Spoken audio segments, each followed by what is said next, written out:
खबर विशेष में विस्तार से 3 बड़ी खबरों पर बातचीत होगी। पहली खबर भगवान राम पर एसपी नेता के विवादित बयान को लेकर है। भगवान राम पर विवादित बयानों का सिलसिला थम नहीं रहा है। इस बार समाजवादी पार्टी के नेता ने विवादित बयान दिया है। उन्होंने भगवान राम के अस्तित्व को ही नकार दिया। दूसरी खबर आगरा से है, जहां डॉक्टर योगिता गौतम की मर्डर मिस्ट्री सुलझने के बजाय उलझती ही जा रही है, लिहाजा पुलिस नए सिरे से केस की तफ्तीश में जुटी है। तीसरी खबर कानपुर से है, जहां एक बार फिर लव जिहाद का मामला सामने आया है। तो इन 3 बड़ी खबरों पर होगी विस्तार से बातचीत।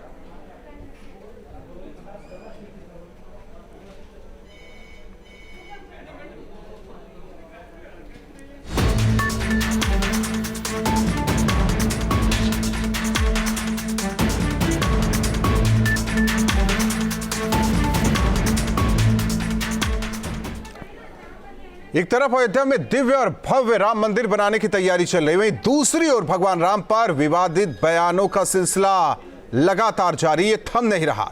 इस बार समाजवादी पार्टी पिछड़ा वर्ग प्रकोष्ठ के प्रदेश अध्यक्ष चौधरी लोटन राम निषाद ने भगवान राम को लेकर विवादित टिप्पणी की है। निषाद ने भगवान राम के अस्तित्व को ही खारिज कर दिया है और भगवान राम को फिल्म के पात्र जैसा काल्पनिक बताया है। उन्होंने कहा कि संविधान भी मान चुका है कि प्रभु राम जैसा कोई नायक भारत में पैदा नहीं हुआ।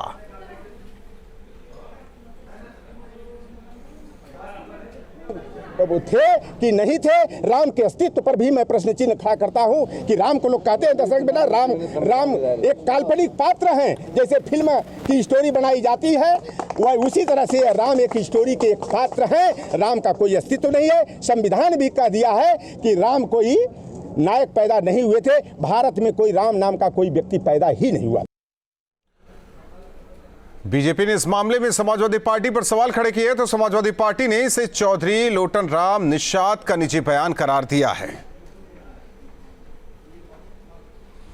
राम लोटन निषाद जी का वो निजी बयान होगा। हमारे राष्ट्रीय अध्यक्ष आदरणीय अखिलेश यादव जी ने हमेशा कहा है कि भगवान विष्णु के जितने भी अवतार हैं, चाहे परशुराम भगवान हो, चाहे भगवान राम हो, चाहे भगवान कृष्ण हो, सारे हमारे भगवान हैं। और जब हम सारे भगवानों को मानते हैं तो भारतीय जनता पार्टी को आपत्ति किस बात की है। इसलिए भगवान राम भी हमारे आराध्य हैं और भगवान कृष्ण भी हमारे हैं और भगवान परशुराम भी हैं। और हमारे साथ जुड़ चुके हैं सहयोगी रतीश। इस पूरी खबर पर रतीश, जाहिर तौर पर जिस अध्याय को खत्म हो जाना चाहिए वो अध्याय खत्म नहीं हो रहा है, क्योंकि सियासी पार्टियां जानती हैं कि इस अध्याय को किस तरीके से संभाल के रखना है और कब इस पर बयान देना है। जिस तरीके से लोटन निषाद राम के अस्तित्व को लेकर सवाल उठा रहे हैं, लेकिन समाजवादी पार्टी की अगर उनका बयान सुनिए तो उनके नेता कह रहे हैं कि नहीं, जिस तरह से कृष्ण आराध्य है वैसे राम आराध्य हैं। सवाल इस बात का, क्या एसपी नेता लोटन राम को लेकर बीजेपी ने कोई केस दर्ज कराया भावना आहत होने को लेकर, या फिर इसे हम सियासी बयानबाजी समझे? और दूसरी ओर जब एसपी नेताओं से सवाल किया जाता है तो इसे किस तरीके से निजी बयान बताया जाता है?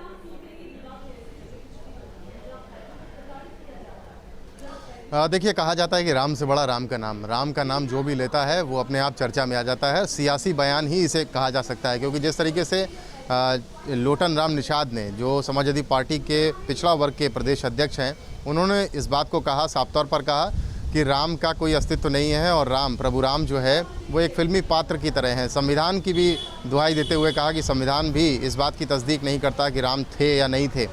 तो इसे सियासी बयान ही कहें ज़्यादा बेहतर है, क्योंकि समाजवादी पार्टी जिस पार्टी से वो बिलोंग करते हैं उस पार्टी ने भी उनके बयान को निजी विचार बता दिया है। पल्ला झाड़ने की कोशिश की गई समाजवादी पार्टी की तरफ से, लेकिन सियासी बयान है तो सियासत भी होगी। भारतीय जनता पार्टी ने भी इसको घेरते हुए कहा कि समाजवादी पार्टी ये क्लियर करे, स्पष्ट करे कि आखिरकार लोटन राम निषाद ने जो बयान दिया है उसका क्या तात्पर्य है, उसका क्या महत्व है, क्या अर्थ है। साफ तौर पर यह कहा जा सकता है कि राम के नाम पर सियासत उत्तर प्रदेश में बरसों से होती आई है और अभी भी ये बदस्तूर जारी है। भगवान राम का अयोध्या में भूमि पूजन हो चुका है, मंदिर निर्माण का, भव्य मंदिर निर्माण का। सुप्रीम कोर्ट के फैसले के बाद सब कुछ प्रधानमंत्री पहुंचे थे और भूमि पूजन किया था, लेकिन सियासी जो बयान होते हैं भगवान राम को लेकर वो अब भी जारी है।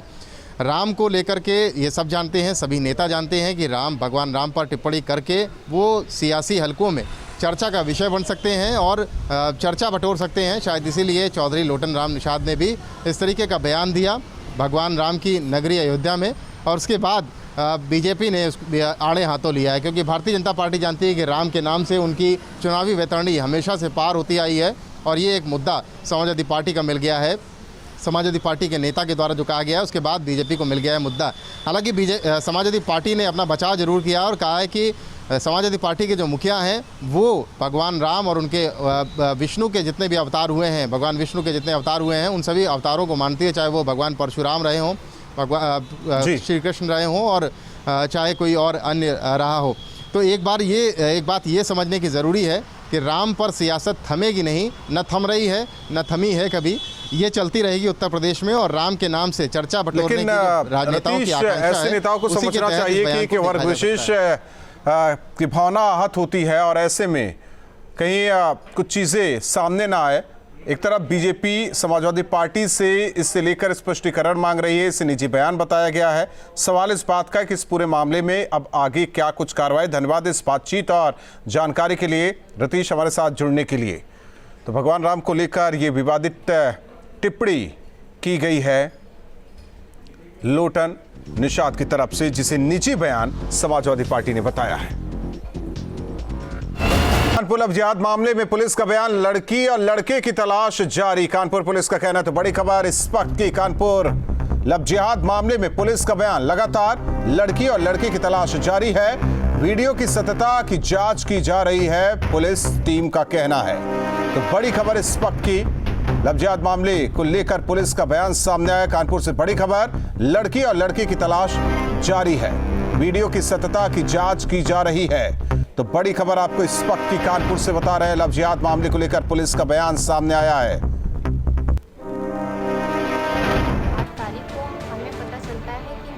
यूपी के कानपुर में सामने आया लव जिहाद का मामला। लड़की के परिवार ने लड़के पर लगाया जबरन शादी का आरोप, तो लड़की ने अपने ही परिवार से खुद की जान को बताया खतरा। ये हैं शालिनी यादव, जो अब फिजा फातिमा बन चुकी हैं, और उनके साथ जो लड़का दिखाई दे रहा है उसका नाम है मोहम्मद फैजल, जो उनका पति बताया जा रहा है। शालिनी यादव के परिवार का आरोप है कि मोहम्मद फैजल ने उनकी बेटी को बहला फुसलाकर प्रेम जाल में फंसाया और शादी के बाद जबरन उसका धर्म परिवर्तन करा दिया।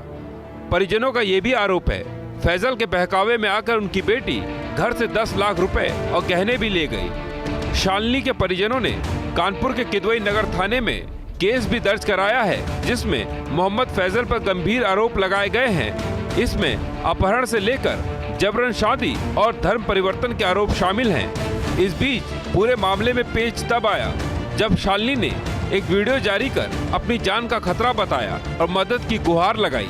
मुझे मेरी जान का खतरा है, मैं जहाँ रह रही हूँ मुझे यहाँ से भी खतरा है। मुझे नहीं पता कल को मेरे साथ क्या हो क्या नहीं हो, इनके साथ क्या हो क्या नहीं हो, ये हमें कुछ भी नहीं मालूम। हमें आप सबसे मदद चाहिए, प्लीज़ हमें प्रोटेक्शन दिलवाइए, हमारी मदद करिए प्लीज़।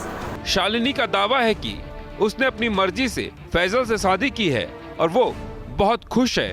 अगस्त को 8 तारीख को हमें पता चलता है कि न्यूज़पेपर में मेरे पापा ने निकलवाया है कि फैसल मुझे तमंचे की नोक पर जबरन ज़बरदस्ती ले गए हैं और 10 लाख के गहने के साथ मुझे ले गए हैं और मुझसे ज़बरदस्ती शादी की है। शालिनी ने अपने पिता पर फैजल के परिवार को धमकाने का भी आरोप लगाया। के पापा के पास जब मेरे पापा गए तो मेरे पापा इनके पापा से कहते हैं कि हमें लड़की जिंदा या मुर्दा चाहिए। कानपुर के बर्रा 6 इलाके की रहने वाली शालिनी और लाल कॉलोनी के रहने वाले फैजल 6 साल से एक दूसरे को जानते थे। 29 जून को कॉलेज जाने के बहाने शालिनी घर से निकली और 2 जुलाई को गाजियाबाद में दोनों ने शादी कर ली। शालिनी का दावा है कि उसने अपनी मर्जी से धर्म परिवर्तन किया है, न कि किसी के दबाव में। मैंने अपनी मर्जी से, अपनी राजी खुशी से, बिना किसी दबाव, बिना किसी फोर्स से मैंने अपना कन्वर्जन किया। हमने निकाह किया और निकाह के साथ साथ हमने कोर्ट मैरिज भी की। उधर पुलिस ने लड़की के परिवार की शिकायत पर केस दर्ज कर लिया है। पुलिस भी पूरे मामले में धर्म परिवर्तन की बात मानकर तफ्तीश कर रही है। परिवारजनों का आरोप है कि शालिनी यादव नाम की लड़की को कुछ व्यक्तियों के द्वारा अपहरण कर लिया गया है। इसी संदर्भ में शालिनी एक वीडियो वायरल हुआ है जिसमें लड़की के द्वारा अपने आप को शालिनी यादव कहा जा रहा है और इस वीडियो के आधार पर उसने धर्म परिवर्तन की बात कही है। तो इस वीडियो की हम जांच कराते हैं, इसकी पुष्टि करते हैं, उसके आधार पर विधिक कार्रवाई की जाएगी। शालिनी अपने और फैजल के बचाव में हर सबूत पेश कर रही है, फिर वो चाहे उसकी और फैजल की शादी का सबूत हो या फिर उसके बालिग होने का। लेकिन उसका परिवार ये मानने को तैयार नहीं है कि उनकी बेटी किसी मुस्लिम युवक के साथ भागकर शादी कर सकती है। इस बीच ये मामला थाने से होता हुआ सोशल मीडिया तक पहुंच चुका है, जहां ये प्रेमी युगल अपनी जान की सलामती की गुहार लगा रहा है। Team news state. Ramesh Singh हमारे साथ कानपुर से सहयोगी जुड़ चुके हैं इस पूरी खबर पर। अमित, लगातार कानपुर जो कि हेडलाइंस पे रहा, एक बार फिर लव जिहाद का मामला कानपुर से निकलकर सामने आया है। सवाल अब ये कि इस पूरे मामले में पुलिस का क्या कुछ कहना है, क्योंकि कहा जा रहा है कि पुलिस लड़के और लड़की की तलाश में है।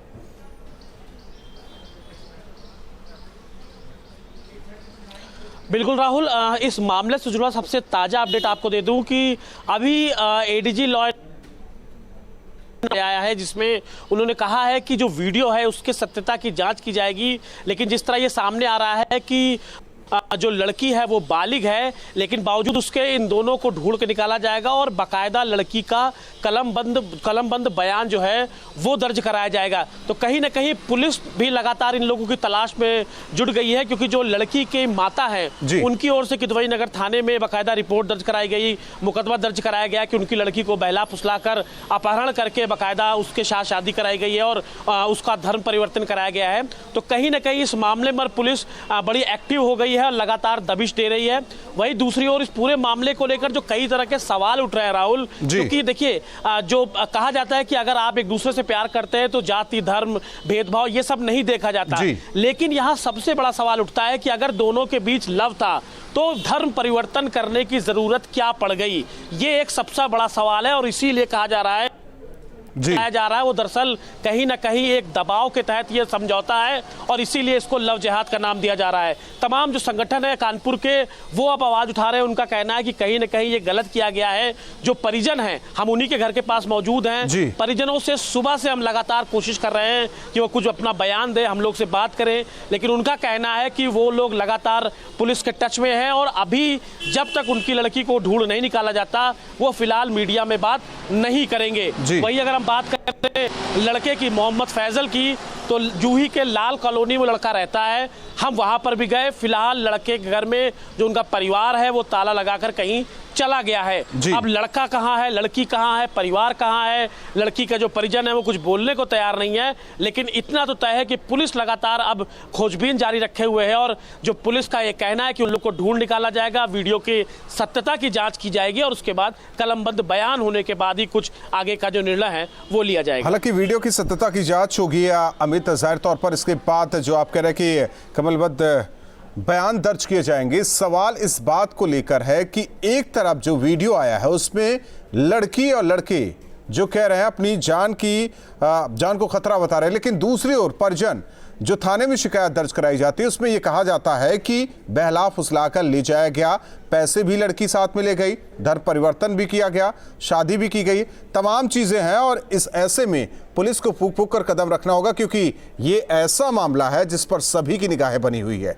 अब इस पूरे मामले को लेकर पुलिस किस तरीके से फूंक फूंक कर कदम उठा रही है, क्योंकि पहले लड़के और लड़की की बरामदगी, इसके बाद बयान दर्ज होना है, बहुत कुछ इस पूरे केस में है जो सब जानना चाहते हैं।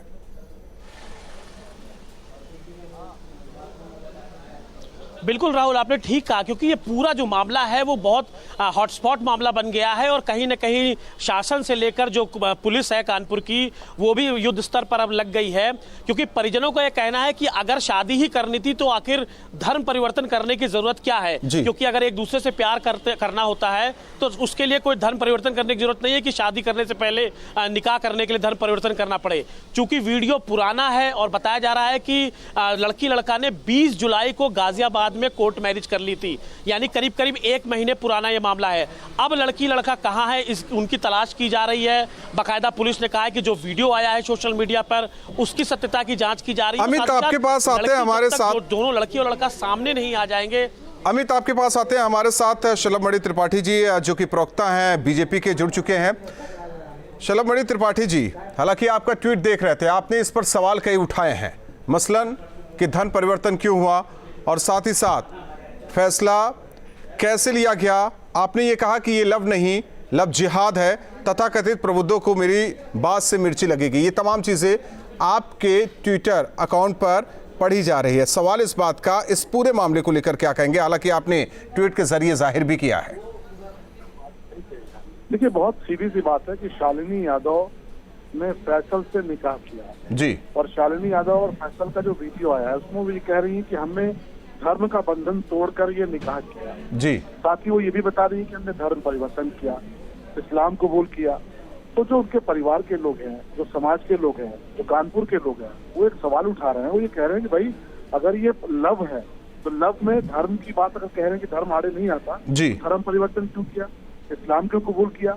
और इसलिए क्योंकि उन्होंने पुलिस के पास जाके उन्होंने कहा कि इस बात की जांच होनी चाहिए। उनका यह सीधा आरोप फैसल खान पर है कि फैसल खान ने उनकी बेटी को गुमराह किया, फैसल खान के कब्जे में उनकी बेटी बंधक बनी हुई है, उसकी जांच होनी चाहिए, कार्रवाई होनी चाहिए। तो पुलिस अपना काम कर रही है। पुलिस ने इस केस को अपनी जानकारी में ले लिया है, जो वीडियो उसकी भी जांच की जा रही है और साथ ही साथ ये पता करने का प्रयास किया जा रहा है कि पूरा घटनाक्रम आखिरकार है क्या। जी, हालांकि ये तो कोशिश पुलिस की होगी है, लेकिन जाहिर तौर पर आपने सवाल कई उठाए हैं जिसका जवाब भी मिलना चाहिए। एक चीज़ ये है कि ये इसे राजनीतिक रंग न दिया जाए। वाकई अगर अपराध हुआ है, संवैधानिक हनन हुआ है, उस हिसाब से कार्रवाई हो। ये आपसे शलभमणि जी, ये आपसे समझना चाहते हैं, जानना चाहते हैं कि राजनीतिक रंग न दिया जाए, कानूनन कार्रवाई हो। जाहिर तौर पे ये राजनीति का मसला ही नहीं है, ये तो भावनाओं का मसला है। जी, आप एक पिता के बारे में सोचिए ना कि जो अपने बच्चों को कैसे पालते हैं, खुद गीले पर सोकर बच्चों को सूखे बिछौने पर सुलाते हैं, खुद भूखे रहकर बच्चों को पालते हैं। और ऐसी स्थिति में अगर एक पिता पुलिस के पास पहुंच के गुहार लगा रहे हैं, उनका ये कहना है कि उनकी जो बेटी है उसका धर्म परिवर्तन किया गया, उनके साथ लव जिहाद हुआ, वो ये कह रहे हैं कि उसकी बेटी को बंधक बना के रखा गया है, बेटी फैसल खान के प्रभाव में है, तो निश्चित तौर पर हम भी तो तमाम दलों से गुजारिश करेंगे। समाजवादी पार्टी क्यों नहीं बोलती इस पर, क्यों नहीं इंसाफ की बात करती? कांग्रेस पार्टी क्यों नहीं इंसाफ की बात करती? होनी चाहिए। धन्यवाद शलभमणि त्रिपाठी जी हमारे साथ जुड़ने के लिए और अपनी बात रखने के लिए। जाहिर तौर पर इस पर सवाल भी बीजेपी प्रवक्ता उठा रहे हैं कि अगर आपने लव मैरिज की है तो धर्म परिवर्तन करने की क्या जरूरत है। उन्होंने कहा कि इस परिवार पर क्या गुजर रही है जब एक लड़की दूसरे धर्म में शादी करती है और धर्म परिवर्तन भी करती है। उन्होंने सवाल भी उठाया, ये लव नहीं, लव जिहाद है। हालांकि इस पूरे मामले में पुलिस कार्रवाई कर रही है। कानपुर पुलिस इस पूरे मामले में जुट गई है। लड़के और लड़की की तलाश कानपुर पुलिस कर रही है।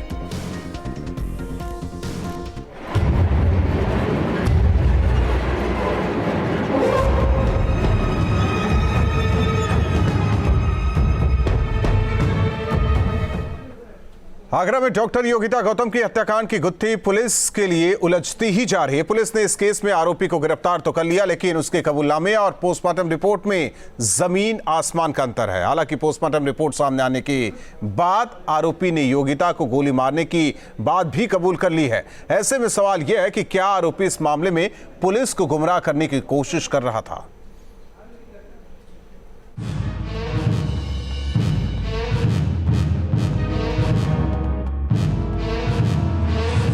डॉक्टर योगिता गौतम की मर्डर मिस्ट्री उलझती ही जा रही है।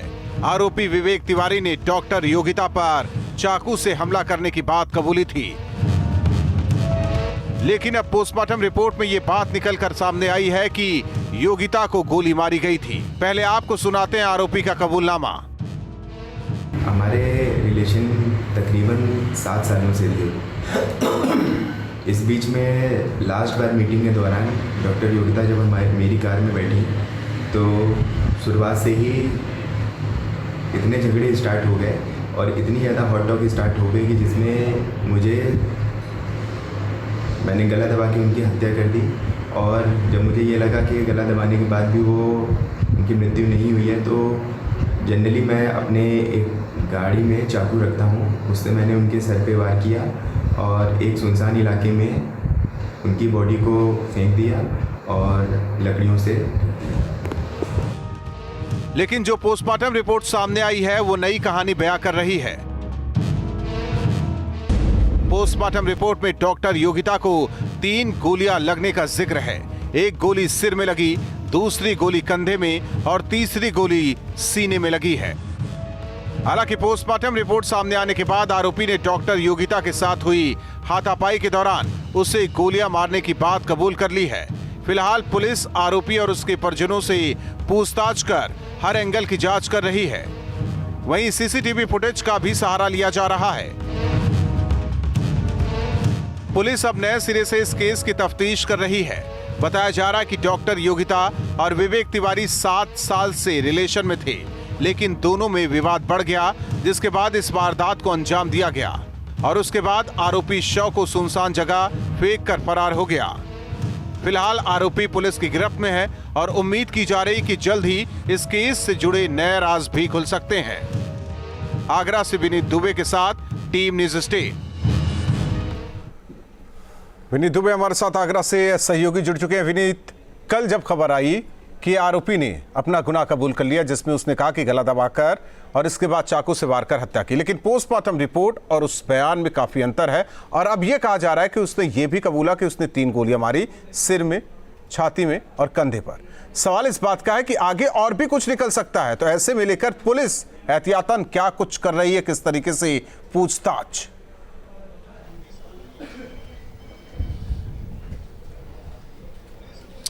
देखिए राहुल, इस पूरे मामले में मैं एक बात आपको बताना चाहूंगा कि डॉक्टर जो था, जो हत्यारा बन चुका है, उसके चेहरे की मासूमियत में हम कहें कि पुलिस आ गई और पुलिस ने उसके बयान पर भरोसा कर लिया और यही वजह थी कि उसने पुलिस को सबसे पहले जो बयान दिया, और आप लोग, हम लगातार न्यूज स्टेट दिखा रहा है कि कितनी मासूमियत से वो इस बात को बोल रहा है कि पहले मैंने उसका गला दबाया, जब वो उसकी मृत्यु नहीं हुई मैंने देखा तो उसके बाद उसको चाकुओं से वार किया क्योंकि मैं चाकू अपनी गाड़ी में रखता हूँ। ये सब बयान वो दे रहा है और इस पर पुलिस ने भरोसा कर लिया और उसके बाद उसको गिरफ्तार करके उसको जेल भेजने की तैयारी कर ली। लेकिन देर शाम जब पोस्टमार्टम रिपोर्ट आती है तो पोस्टमार्टम रिपोर्ट में 3 गोलियां पाई जाती हैं जो उसके शरीर में थी। उसके बाद दोबारा उसकी पूछताछ पुलिस करती है, उसको बुलाती है, उनसे पूछताछ कड़ी करती है और ये पूछताछ भी जो मृतका के परिजन हैं उनके सामने होती है। वहाँ वो दोबारा कबूल करता है कि मुझसे गलती हुई, मैंने झूठ बोला था और हमारी हाथापाई हुई, उस दौरान मैंने इसको 3 गोलियां मारी और जो हथियार था, जिस हथियार से उसकी हत्या की गई, उस हथियार को उन्होंने फतेहाबाद, जब वो वापस कानपुर और की तरफ जा रहा था तो फतेहाबाद टोल से आगे उन्होंने अपने खून से सड़े हुए कपड़े और जो हथियार था उसको फेंका है। तो पुलिस अभी उसकी भी तलाश कर रही है। इसके साथ साथ पुलिस ने अब विश्वास करना बंद कर दिया है। कोशिश यही है पुलिस की कि इस मामले में कुछ और राज ना निकले, लेकिन फिलहाल जो है पुलिस ने कई टीमें बनाकर इसमें जो रास्ता था, जो सीसीटीवी फुटेज के माध्यम से जो रास्ते में जितने भी टोल पड़ते हैं वहाँ पर इस बात की छानबीन की जा रही है। हालांकि जिस गाड़ी से आया था उस समय अकेला दिखाई दे रहा है और उस गाड़ी को भी बरामद कर लिया था, लेकिन फिर भी पुलिस तलाश कर रही है कि सीसीटीवी फुटेज के माध्यम से कुछ और तथ्य सामने निकल कर आए। फिलहाल उसने अपना जुर्म कबूल किया है कि उसने गोली मारकर उनकी हत्या की थी और 3 गोलियां मारी थी। और जब वो यहाँ शाम को पहुंचा था तो पहले उनकी बातचीत हुई, हॉट टॉक हुई, काफ़ी देर तक बातचीत होती रही क्योंकि लगातार इस बात को था, क्योंकि वो अपने प्रेमिका से इस बात को कहता था कि वो शादी की जिद कर रहा था और लड़की इस बात को कहती थी कि पहले वो अपनी बहन की शादी होगी, उसके बाद फिर हमारी। इस बात पर घर वाले तैयार नहीं थे और यही सब जो उलझने थी, इसी पर उसने इस हत्याकांड को अंजाम दिया। लेकिन पुलिस से उसने बड़ी सफाई से झूठ बोला और जिसका नतीजा पोस्टमार्टम रिपोर्ट में खुलासा हुआ। उसके बाद अब पुलिस ने और ज़्यादा अब एक्टिव हो गई है और ज़्यादा सतर्क हो गई है और अलग टीमें बनाकर अब पूरे एक दोबारा से जांच शुरू कर दी है आगरा पुलिस ने। धन्यवाद इस जानकारी और बातचीत के लिए विनीत। तो जिस तरीके से कल एक बयान आरोपी का सामने आया, उसमें उसने कहा कि पहले गला दबाता है वो, फिर इसके बाद चाकू से वार कर मौत के घाट उतार देता है। लेकिन पोस्टमार्टम रिपोर्ट और बयान में काफी अंतर, जिसमें कल भी पुलिस बैक थी, लेकिन अब पुलिस इस पूरे मामले में फूंक फूंक कर कदम रख रही है।